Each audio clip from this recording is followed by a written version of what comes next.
What's going on, guys? It's Greg here, aka NYPrepper. It is Sunday, October 20th, 2024, and I have an emergency update to share with you guys. Right now, it is 21:45 Eastern Time here in the United States, and we have U.S. nuclear bombers on full alert. So, earlier this afternoon, during the 24/7 live stream that I have going on, we were listening to what sounded like a hot mic situation in Minot Air Force Base. Some B-52s were in the process of doing some kind of refueling, and one of the B-52 pilots possibly said on the hot mic that we're on alert like for a nuclear war.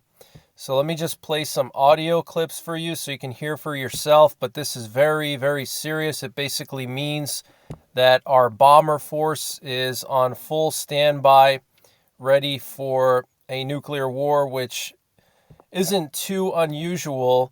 But for them to be on alert means that basically we're on the verge of something happening. So the bomber pilots need to be prepared to rush to their planes and take off so they don't get destroyed in a first strike. So let me just play some clips for you here. So basically we're going to drive up to the entry point here. Everybody but the eat up is going to hop out. I'll like quickly tell the sentry what's going on. And then eat up, you're going to drive the car over outside the wing too. So these are possibly B-52 pilots communicating on the primary U.S. nuclear war frequency. And then here's a clip of them talking about the planes being on alert status, just as if they were in a nuclear war situation. Okay, fair enough, yeah, because we're going to move gas, because right now it's at its alert setting, like if we were actually going to nuclear war. But yeah, you're right, it's not going to move, or we're going to move it prior to this jet actually taking to the air, and you're saying that's when you'll dip it? Okay.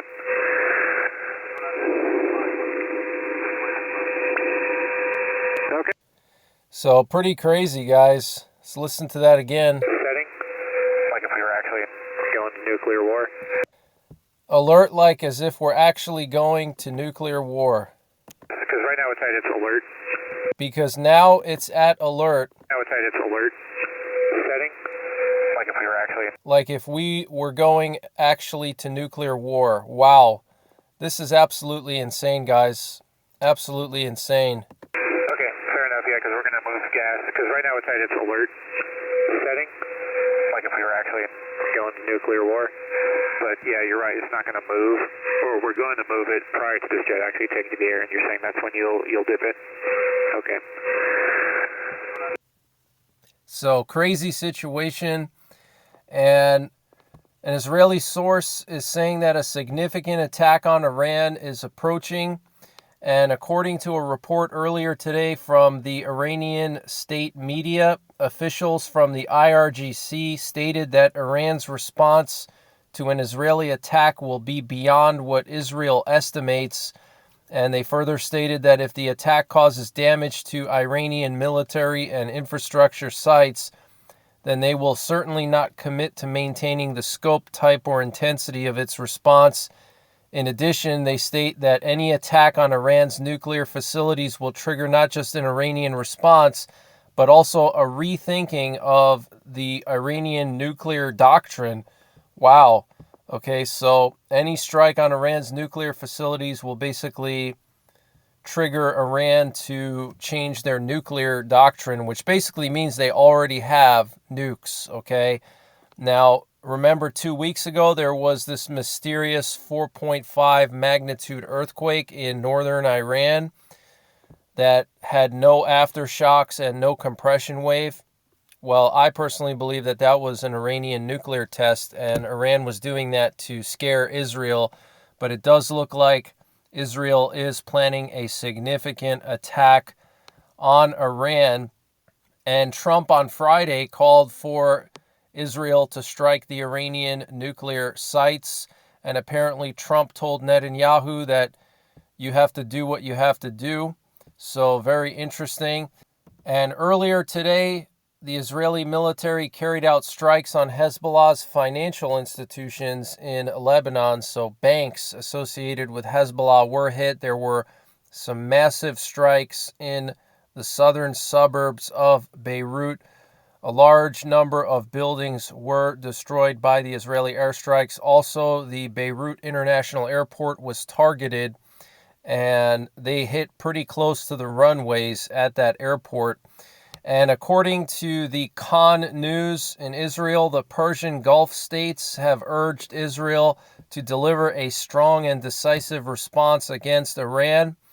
Israel reportedly sees this as a chance to showcase its strength in the Middle East and counter both direct and indirect threats. Okay, so the Arab states around the Persian Gulf, like Qatar, Saudi Arabia, etc., are urging Israel to hit Iran hard because they're tired of being bullied by Iran. And we're hearing of renewed GPS jamming in central Israel around the capital, Tel Aviv.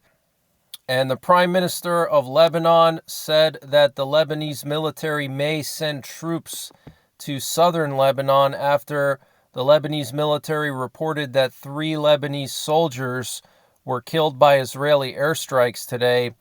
And the U.S. THAAD air defense system in Israel became operational today, according to Khan News. Here we have some video footage coming out of Israel in the Beersheba area, showing one of the THAAD batteries being moved.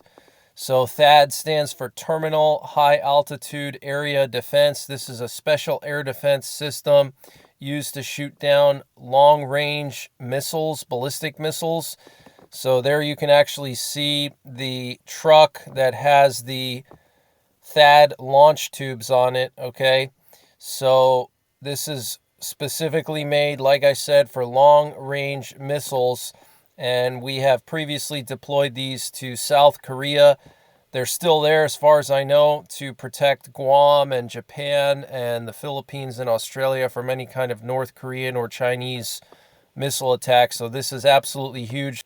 And we know that Israel requested a second THAAD battery, so I don't know if this is the first battery that just became operational and the second one is still on its way.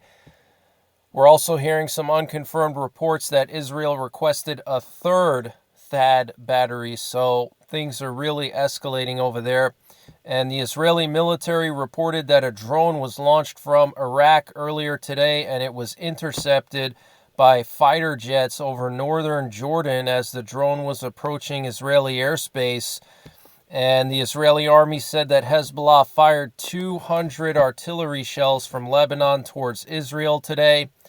And in Washington state, there's reports of 4 cases of the H5N1 bird flu in farm workers.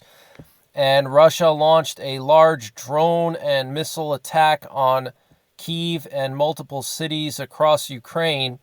A violent explosion was reported in Kryvyi Rih, and the number of injured as a result of Russian airstrikes in Kharkiv increased to 9. There's now blackouts in several districts of Kharkiv, and there's also changes in the train schedule in Dnipro and Zaporizhia due to damage to railway communication relay boxes from these strikes.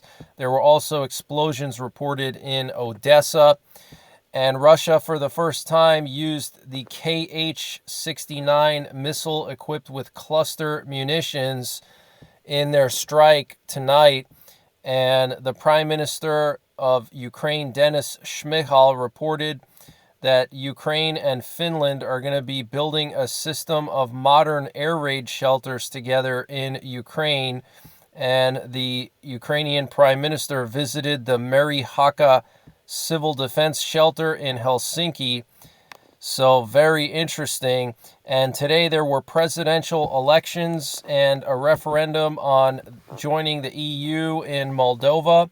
And Putin and the Serbian president spoke on the phone today about the situation in Ukraine. Here we have some video footage coming out of Beirut International Airport. Earlier today, during the Israeli airstrikes, you can see the air traffic control tower right over there. And you can see these plumes of smoke literally right next to the airport. So very, very interesting.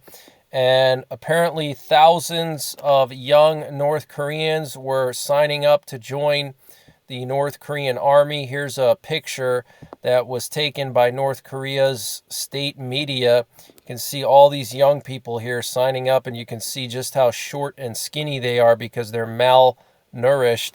But I just wanted to update you guys on those bombers in Minot, North Dakota, that were saying that they were on an alert status, just like as if they were going to nuclear war. That is very, very concerning.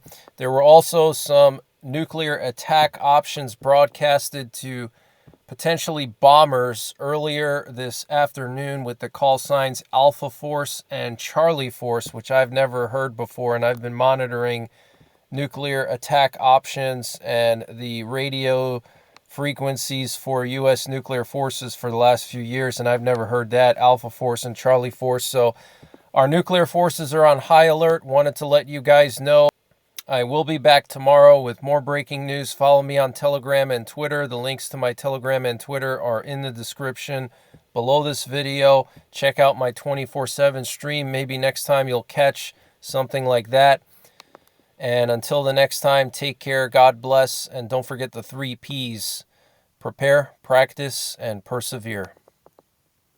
And this update was sponsored by My Patriot Supply. Guys, My Patriot Supply has brought back their 25% discount on their 3-month emergency food supply. And to get the discount, you have to use the link preparewith NYPrepper.com. And the link is in the description below this video. And this 3-month emergency food supply has a 25-year shelf life with over 2,000 calories per day, all packed inside of 6 rugged water-resistant buckets. Free shipping is included. The normal price is $800. If you use the link, you'll only pay $600 for 3 months of food with free shipping. So use the link preparewithnyprepper.com to get 25% off of the My Patriot Supply 3-month emergency food supply, and the link is in the description below this video.